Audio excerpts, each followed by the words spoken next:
What's the definition of a loser? I think the universe is absolutely and utterly giving. I've never seen anybody dedicate themselves to something completely and fail.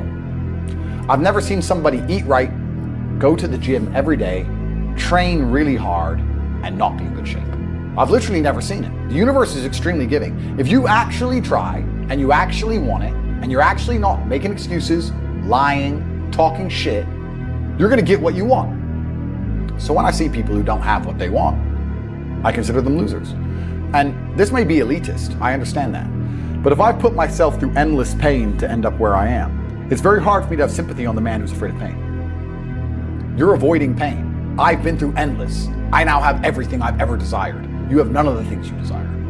Am I supposed to feel sorry for you? Because you took the easy way out? Am I supposed to look at you and go, oh, poor dude? No, you were a fucking coward. You didn't go through the shit I went through. You didn't put it on the line. So you deserve your substandard reality. That's what you deserve. You're a fucking loser.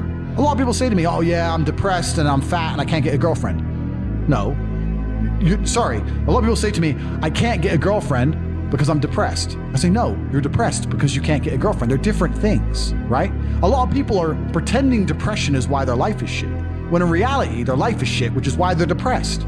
Right? People, this idea that we propagate that it's a disease you catch and there's nothing you can do about it and it strikes out of nowhere and it's just going to ruin your life. I don't believe that. I completely don't believe that. I believe that the number one cure for depression for 99% of people on the earth is $10 million. You find me someone depressed in the fucking ghetto in Glasgow and let's give him a ton of money and watch his fucking face light up. Bollocks if you got a disease, my friend. You haven't got a disease, you're unhappy with your surroundings. When I said depression wasn't real, the number of people who would attack me defending depression, this is why I didn't understand. Right. You say depression isn't real, but depression's ruined my life and it's super real and it's ruined my life and I lost my marriage. I'm like, if I told you it wasn't real, you should be coming to me saying, tell me how it's not real. Please help me with my depression. Why are you trying to convince me that it's real? Why are you sticking up for it? And why are you defending depression? And why would I adopt the thinking of someone who's sad? Why would I? You're gonna convince me to take your worldview. You just told me your wife left you, you're fat, and you want to yourself. And you want me to sit here and go, with my perfect life, and go, you know what, I want to think like this guy. You're out your mind. I don't believe in it. And because I don't believe in it, it's made me the kind of person who can't become depressed. If you're not the kind of man who would do things just because they can do them, you'll never be put in a position where you're capable of doing them anyway. Is that a good enough reason to do them? But no, it's not about good enough reason. It's about the only reason you ended up in a position where you could do them is because you're the kind of person who would do them. The kind of people who wouldn't do them don't ever get in a position. That's the beautiful thing about life. Because there's so many times along the way you could have chosen something else and you just never would have reached that pinnacle and level of power. Why do fighters win a world championship and then keep fighting afterwards? Well, they would never become world champion if they weren't the kind of person who would just continue to fight. That's how they are. So some men are just built different. I think that when you believe in things, you give them power. It's amazing how you can self-hypnotize. I'm not saying feeling depressed is not real. Everyone feels depressed. I'm saying the idea of depression as something you cannot control is a dangerous idea and paradigm. The reason so many people are committing suicide is because the Matrix is telling you that if you feel depressed, you cannot fix it. They tell you that depression is a disease that you can catch from the sky no matter how fantastic your life is and you have no control over it. And I argue that absolutely. The reason the Matrix wants you depressed and sad is because when that happens, you are selfish. If you're depressed and sad, you only care about yourself. You don't care about your community or your family. You don't care about the world. You do not stand up for anything. You will accept being like True Jordy. You'll accept any amount of garbage they want to give you, any Matrix slave mind programming because you're too busy being sad to resist. There's only one thing on the planet you actually have control over. You can't control the weather. You can't control your health. You can get brain aneurysm or a heart attack. You can't control other people. The only thing you can actually really truly control is what you think. That's the only thing you can change in real time. You can be thinking of red and change it to blue. So why are you not controlling your own mind? It's your asset. It's your ally. It's your friend. Why would you make an enemy out of the only thing you have control over? I refuse to do that. It doesn't make sense to me. The worst thing on earth that could happen to a man could happen to me. And I guarantee you, I would still label myself happy. I'm happy because that's who I am. That's how I view myself. That's what I've decided. When men say, oh, I feel sad, Who cares? The world doesn't care. All the men who are out here to destroy you and take your girl don't care. So why do you care?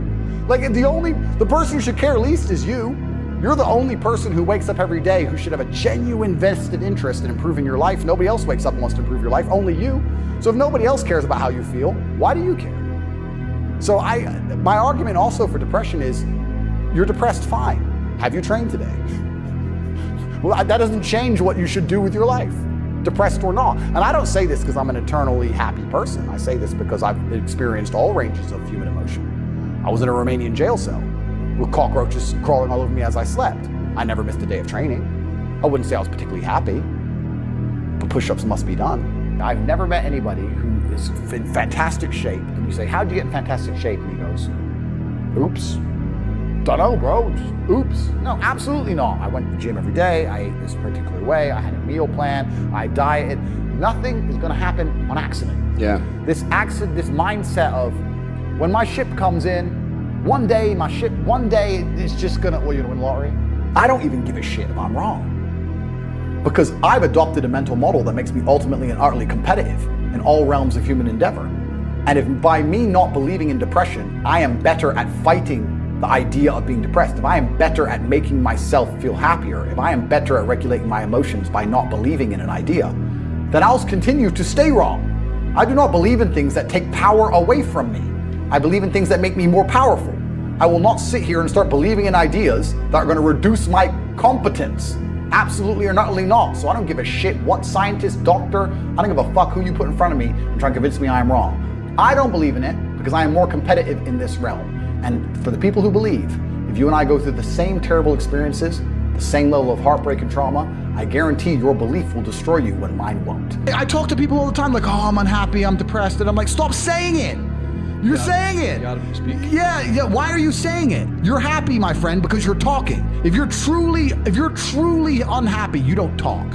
Think of the last time you lost a family member. The first thing you did is you sat in silence for half an hour. First, you get a phone call and you just sit there. And someone goes, what's happened? And you might give them a few words. That's unhappy. If you're running your mouth down the pub about being unhappy, you're attention seeking. That's what you're doing. So a lot of people are labeling themselves, and I absolutely refuse to take my own power away.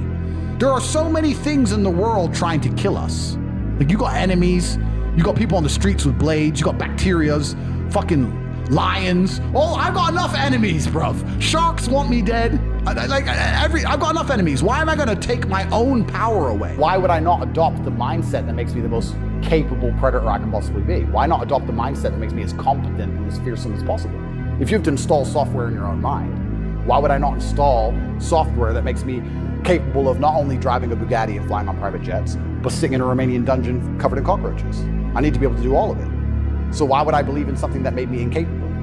I don't believe in depression because I think that even the belief in and of itself, when you feel depressed, you'll start to consider, maybe I have depression. Then you go see a psychiatrist who tells you you have depression, and they want you on pills. It's the belief that goes down the spiral. If I feel sad, I go, I'm depressed today, I'll be fine tomorrow. Why did Elon decide to put rockets in space instead of just retire? He was rich after PayPal. Why? Yeah, that's fair. Why did Alexander the Great need all that land? Why did men go to the Antarctic to try and cross the icy, barren, empty plains and freeze to death to just be the first men who did it? Why do that? You can't even put it on Facebook back then. Who gives a shit? Some men are built different, sir. Some men want to do it because it hasn't been done. And that is the reason why. They do not need much more motivation than the fact they will be first. There isn't much motivation to get on a rocket and be the first man on the moon, because the probability is you're gonna die or get stuck up there and never make it back. Or even if you do go and you do come back, half the people on Earth won't believe you went at all. So why would you do that unless you're just that kind of guy? The fact that you will say to me, but it puts a target on your head, shows me that God will never ever give you my position of influence, because along the way, you will have so many chances to be a pussy, which you will take, which will prevent you from ever getting to my echelon of capability and influence and power. Because if I gave a fuck about having a target on my head at all, I wouldn't be sitting here right now. And I wouldn't have the ability to do the things I can do. That's fair. So I don't care. I'm doing it because it must be done. There's an opportunity for it to be done. and I can do it better than anybody else.